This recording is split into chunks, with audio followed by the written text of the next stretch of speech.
Have you ever stopped to think about how the world's fourth largest lake simply vanished? It's a thought that might seem impossible, yet it happened in our lifetime. Let's take a journey back in time and introduce you to the once majestic Aral Sea. Located in Central Asia, nestled between the modern-day nations of Kazakhstan and Uzbekistan, the Aral Sea was once an oasis in the middle of a desert. It spanned an impressive 68,000 square kilometers, a size comparable to the entire country of Ireland. This vast body of water was more than just a geographical feature.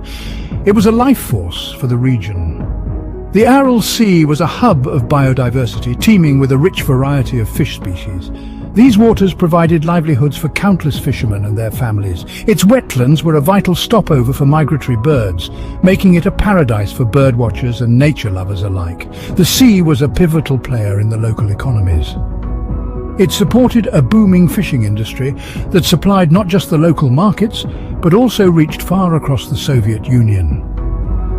The sea's abundant resources fueled the growth of bustling communities along its shores.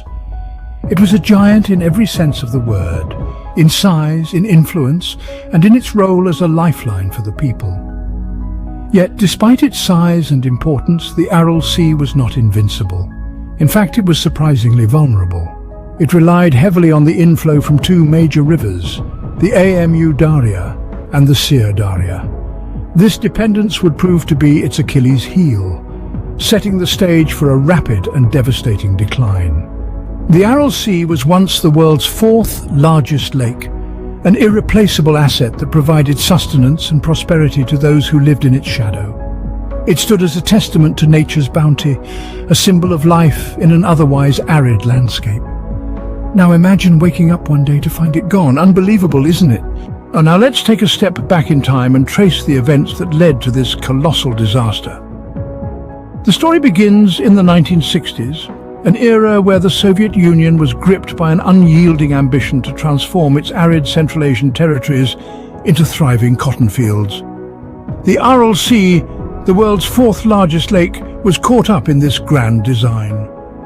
Fed by two mighty rivers, the Amu Darya and the Syr Darya, the Aral Sea was a natural oasis amidst the desert, a lifeline for the local communities and a sanctuary for diverse wildlife. In a decision that would prove to be devastating, the Soviet government chose to divert these two rivers, the lifeblood of the Aral Sea, to irrigate the cotton fields. The idea was to boost the economy through cotton exports, but the ecological implications were overlooked, or perhaps ignored. As the rivers were diverted, the inflow of water into the Aral Sea began to dwindle. Imagine a bucket being continuously emptied but not refilled. The lake began to shrink, slowly at first, but the pace quickened as the years rolled by. The once vast expanse of blue was being replaced by barren, salt-encrusted land. But this was not just about the disappearance of a lake. The shrinking of the Aral Sea set off a chain reaction, affecting everything in its reach. The local climate began to change, the once rich fishing grounds were decimated, and the thriving communities around the lake were left high and dry, their way of life irrevocably altered. Like a slow-motion train wreck, the destruction was gradual, but its effects were nothing short of catastrophic. So, what happens when a lake of such magnitude disappears? The environmental fallout is profound, to say the least. The disappearance of the world's fourth largest lake, the Aral Sea, has triggered a cascade of environmental catastrophes. Let's delve into the details. To start, the loss of marine life was staggering. The Aral Sea was once a thriving ecosystem, home to 24 species of fish and an array of other aquatic life forms. But as the waters receded, the lake's salinity spiked, making it uninhabitable for most species. The once vibrant blue waters turned into a lifeless, salty soup. The Aral Sea, once a bustling hub of biodiversity, was reduced to a graveyard of rusting ships and sun-bleached shells. But the story doesn't end there. With the lake's disappearance, a new landform emerged, the Aralkum Desert. This wasn't a natural desert born out of the slow and steady processes of climate and time. This was a man-made desert, a testament to human folly.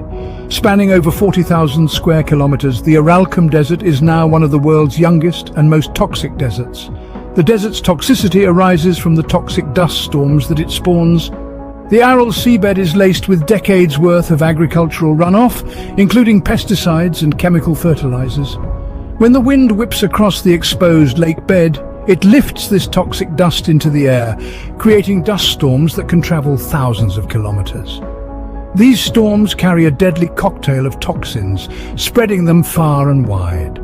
The disappearance of the Aral Sea also had a significant impact on the local climate.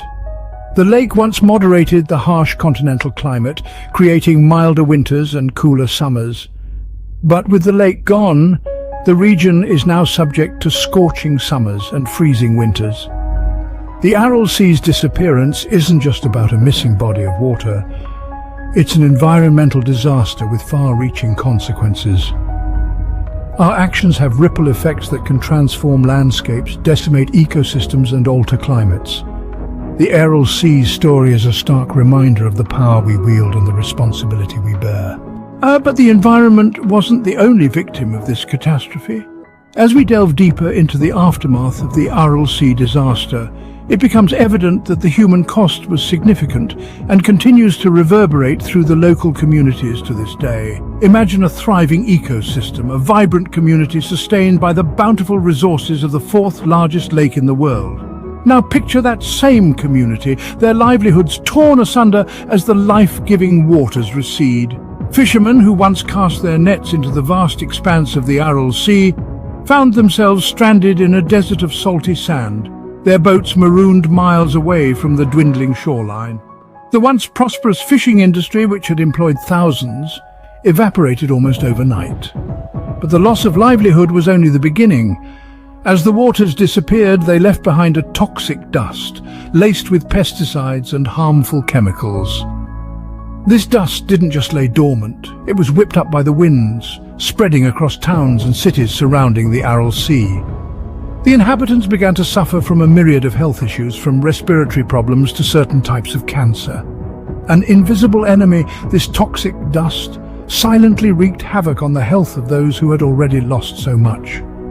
Cities and towns that once buzzed with life, with commerce, with the laughter of children, began to crumble.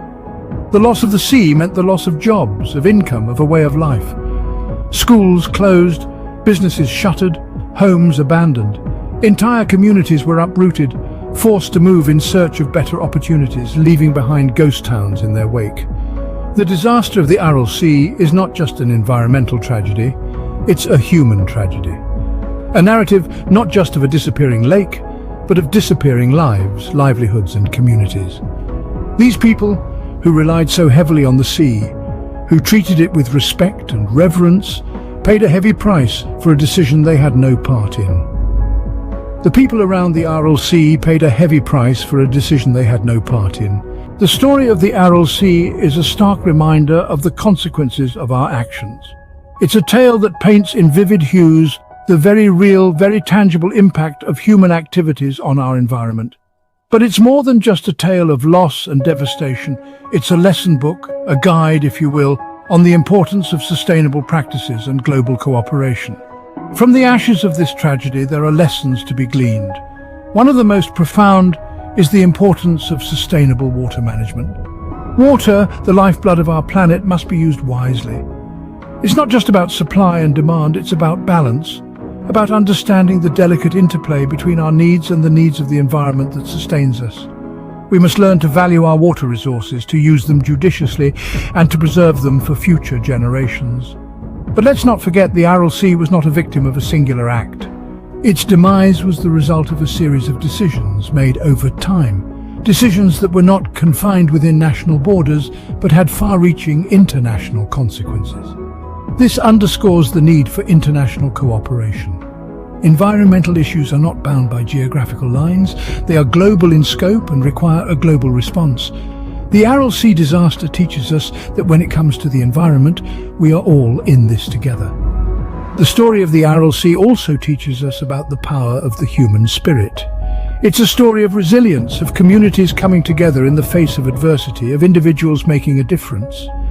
It's a reminder that while we may make mistakes, we also have the capacity to learn from them, to grow, and to make better choices in the future. The Aral Sea may be gone, but its story serves as a warning for the future, a warning we can't afford to ignore. It's a call to action, a plea for mindfulness and responsibility. It's a testament to the fact that our actions have consequences, and that those consequences can be far-reaching and devastating. But it's also a beacon of hope, a reminder that we have the power to change the course of our future, if only we have the courage to learn from our past. Subscribe for more videos like this. Turn on notification and leave a like to help the channel out. Thank you for watching.